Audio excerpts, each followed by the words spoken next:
It is barely just after midnight as I'm recording this video.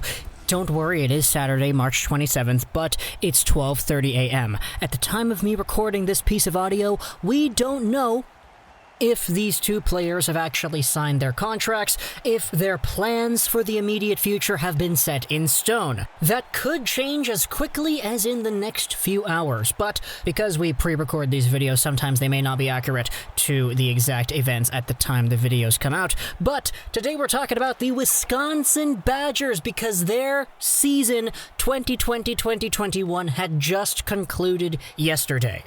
And yeah, it is kind of early, isn't it? The Wisconsin Badgers were one of the best teams in the Big Ten this year, which is crazy considering how poorly they performed last year, and the fact that this year had a roster that had seen some of the more important Wisconsin Badgers of last year depart from the team. Regardless of that, though, making the Big Ten Finals, losing out there, so being the second best team in the conference, and just having the overall amount of success they did, that in itself is a great thing.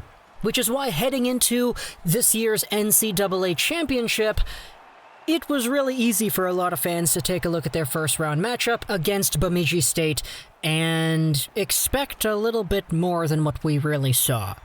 Because Bemidji State, oh my goodness, these guys absolutely came out on fire in yesterday's NCAA Championship match. And the Wisconsin Badgers lost 6-3. Now, with that, their season's done. That's it. 2020-2021 Wisconsin hockey is over. No more. But now, we have ourselves a very interesting conversation to have when it comes to a few very notable names. Dylan Holloway of the Edmonton Oilers and Cole Caufield of the Montreal Canadiens. Before we go over the context of the teams that drafted these players, let's just go over what exactly these guys did in their, I don't know if I want to say final NCAA year, let's just say sophomore NCAA year.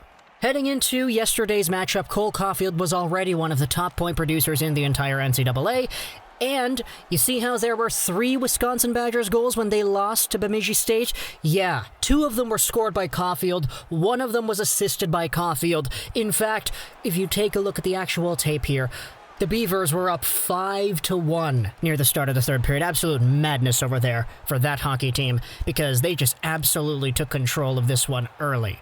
However, the only goal of the Badgers at that point in time was from Linus Weissbach in the second period on the power play, assisted by Cole Caufield. So there's another point for the Montreal guy. And if you take a look at the third period's worth of action, you would see that after the Beavers got their 5-1 lead, it was Cole Caufield on the power play. Primary assist here to Dylan Holloway, so the Edmonton prospect over here. Caufield, this is just absolutely vintage over here. He takes the puck at the blue line, he walks in, he stride deeks hard to the right, and he shoots one, a laser on net. Boom goes the dynamite, baby. Cole Caufield is out here with yet another goal.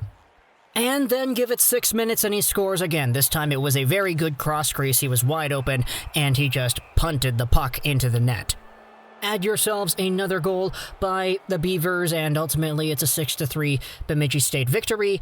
But some of the other numbers in this game were absolutely incredible. Like for example, shots. Cole Caufield wrapped up this game with 2 shots in the first period, 5 in the second period, and 4 in the third period. Now, that's actually kind of weird because on the website right here, it says he has 2, 5, and 4, which if you add it together, that's 11. But it says that the total shot amount for Caufield was 13 on the night, so I don't know if he has completely accurate shot data over here in the shots by period category on the Badgers website, but nevertheless, 2 shots, 5 shots, 4 shots, add that together, that's 11. That's still a pretty good amount for what is a single elimination, extremely important hockey game, which the Badgers did lose and eventually did get eliminated from the NCAA Championships because of, but hey, it is what it is. Holloway, though, wraps this one up with an assist, and if you take a look at the overall point production numbers of all these players over here, Cole Caufield wraps up his sophomore NCAA season with a grand total of 31 games played, 30 goals, and 52 points. He is the highest point-per-game player in the entire NCAA. Dylan Holloway is 4th with 23 games played and 35 points. He's got 11 goals and 24 assists over there. Let's go over some tweets talking about these two guys, shall we? Cole Caufield's 9.67 goals per game this season is the highest goal number by any Division I men's hockey college player in the 21st century. So every other hockey player in the NCAA in Division I that has played this millennium has been lower than Cole Caufield in terms of the goal per game number, because 30 goals in 31 games played is quite spectacular. And in fact, it's been noted several times, but Cole Caufield in this NCAA season didn't actually score a goal in the first 4 games of the season. It took him 5 games to actually get on the board. So if you eliminate the first 4 games of the year, Cole Caufield legitimately went out there and he scored 30 goals in 27 games. So, yeah, people said that goal-scoring touch wouldn't translate into the NCAA without Jack Hughes. Think again, buddy. Oh, it's because he's playing with Holloway, right? Holloway in his own right was very good by himself, and the Edmonton Oilers are in a spot where now they have themselves a very hard-working, just competent two-way forward who's got some really good stride in Holloway, maybe, potentially, coming over soon. Who really knows? But back over onto Caufield because there are a few other things I wanted to go over. This is what Tony Granato, the coach of the Wisconsin Badgers, said about Cole Caufield. He is going to get a call, I'm really sure, from his agent in Montreal real soon. The Canadiens watched him play this year. The scouts all watched him play this year, so they have a plan.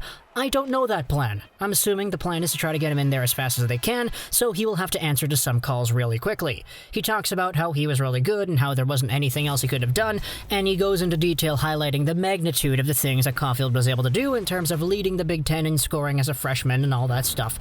And lastly, on the Caufield front, here is another list of statistics on just other NCAA players and goal percentage and involvement rates, because that's a very classic stat that I don't really see people bring up all too much anymore. Jack Eichel, when he was in BU in his freshman year before going to the Buffalo Sabres, he was involved in 46% of his team's goals, and he scored 16.9 of them.